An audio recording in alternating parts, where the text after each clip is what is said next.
Hello and welcome. Today I'm with George Brown, North American marketing guru.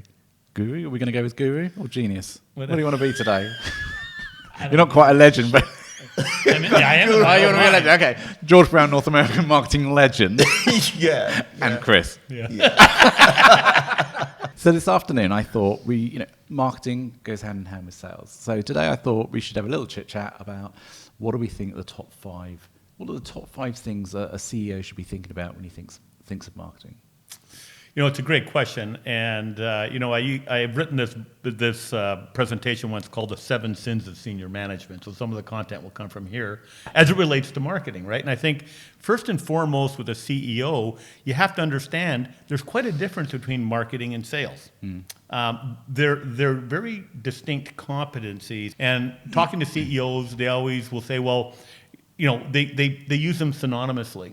And they're not. They're very different. So point number one for CEOs is, get clarity in your own mind about the differences between what sales does and what marketing does. And I often caution CEOs and say, if lips are moving, that's a sales activity.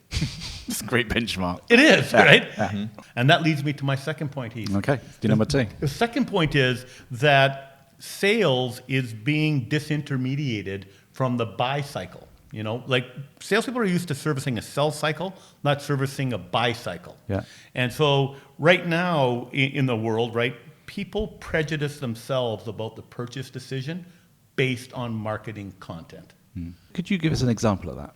Well, for example, people want to buy a piece of software. In the old days, they would dial up and talk to some software vendor and try and get some facts. They'd call a bunch of them. Today, what they do, in the comfort of their own office chair, is they search places like G2 Crowd, Capterra. They search all the various software companies. They compile all the case studies. They download the research. They do all that. They already have a bias, right? Yeah. Then they reach out to the sales operation, right? So marketing, like if you look at the average sort of pipeline or probability of close, right? It used to be salespeople ran the entire process, 0 to 100%. Right now, marketing, depending on industry, does between 0 and 50% of that lift. Yeah, yeah. And actually, that's really interesting because a lot of the sales guys I talk to are getting confused at the start point of a sale. Yeah. They don't know where they are. And that's because of exactly that point, right? Marketing has to do that lift first. And if they don't, then salespeople, it really destroys the sales performance then. Right? It's an interesting thing. That's why I say to CEOs, get your head around that.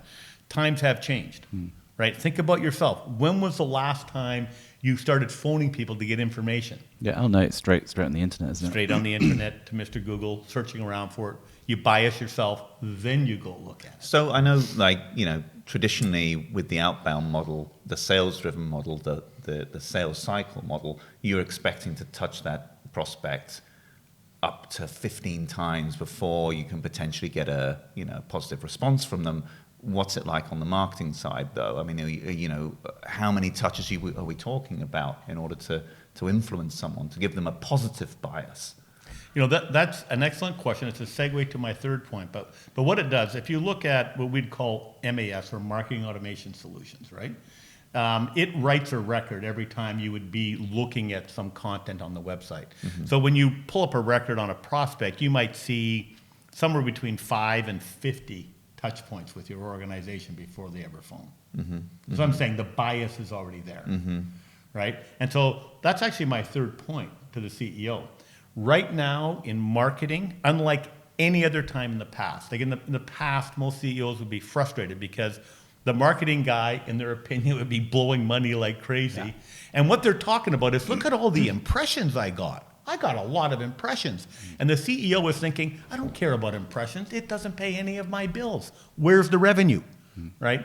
So MROI, marketing return on investment, has never been easier to measure, right? And that is because in the on-demand marketing, right, we can know exactly how many dollars we invested and what we got in return. That's called revenue attribution, right? We know exactly, I invested so much, I can see my first point of contact, I can see all the contacts they had, and then I can see where the sales force took over and how much it cost. So, I mean, it's a mystery to everybody. How much did that new customer cost to acquire? That's the question, right?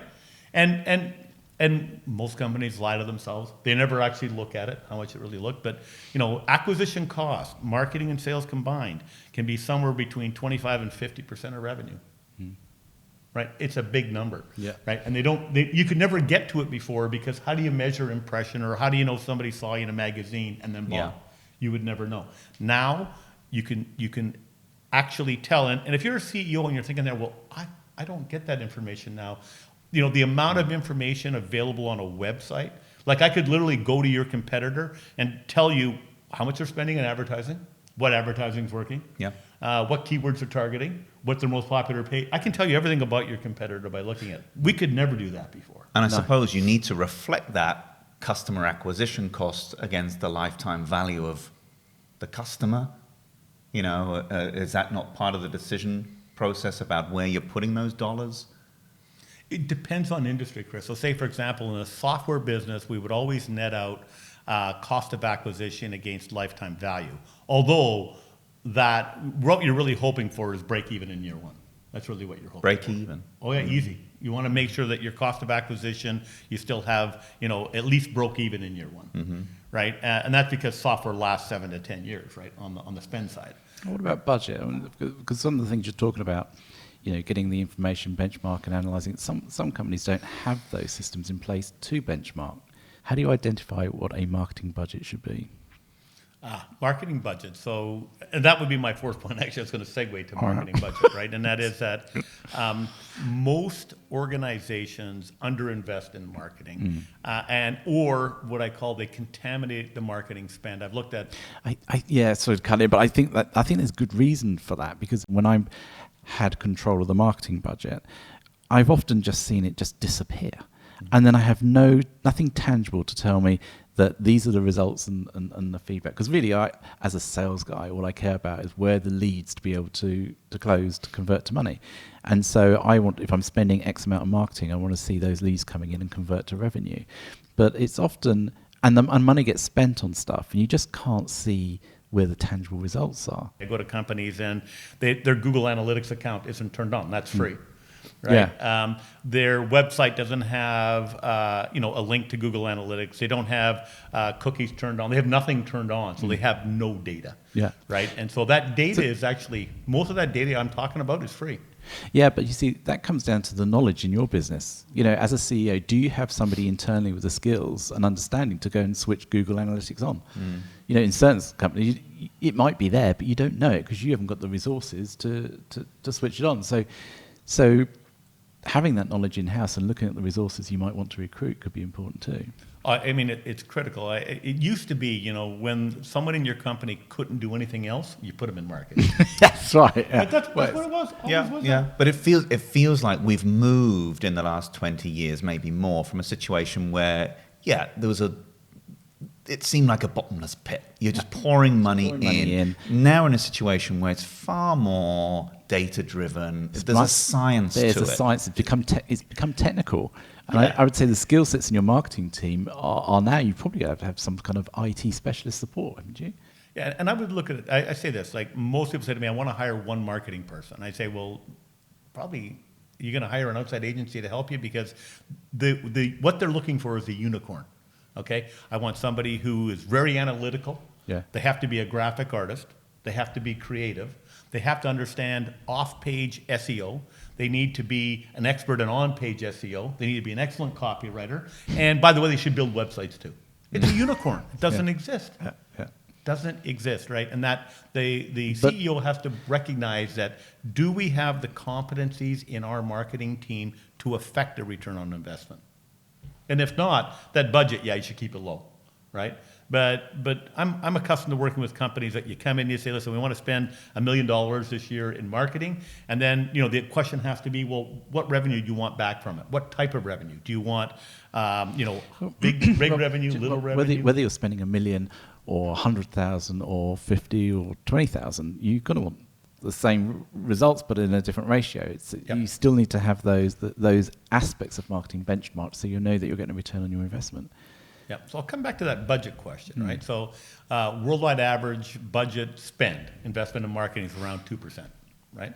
Top performing companies range between 8 and 33% of revenue. invested in marketing, right? So So is that US companies? I'm talking worldwide companies. It's the same in Europe. In fact, Europeans tend to spend less. Yeah, you that's look what at, I'm thinking. You look at the European cohort, and we do this data analysis all the time. European companies, unless you look at the big brands, BMW and other companies like that have learned, right? But if you look at the small to medium-sized businesses, they spend on average here 1.7. Yeah. Okay. Right? And so, but basically what we're saying is you're underspending. Now you're underspending because of my first point, the difference between sales and marketing. Right? They put the money into sales, but they forgot, half the sales cycle is conducted by marketing today. They underinvest in that. And that's where that, you were talking about that conflict, the sales guy doesn't know what to do, where the sales cycle is. Yeah. That's that. Okay. Now, I'll add one other point, because today is Brexit Day. Congratulations, by the way. Thank you very much. Right. But with Brexit on the horizon, and I hate to say this, with recession looming on the horizon, because we're in a 12-year growth cycle right now, that, historically, we're getting ready for a recession. That's when most CFOs and CEOs decide we're cutting all expenses. Right? But that's a mistake. That's a mistake. Top performing companies always say, listen, as we go into recession, we want to sustain our revenue as much as possible. So they actually increase the marketing spend. I know that sounds counterintuitive, but they want to be bigger coming out of the recession. The recession is going to last 1.5 to 2 years. So when the companies, they've proven it, the companies that invest in marketing during a recession come out of the recession much stronger and bigger than their peers. And they've taken their competitors' market share. Yeah, they have. They've driven it and pushed it.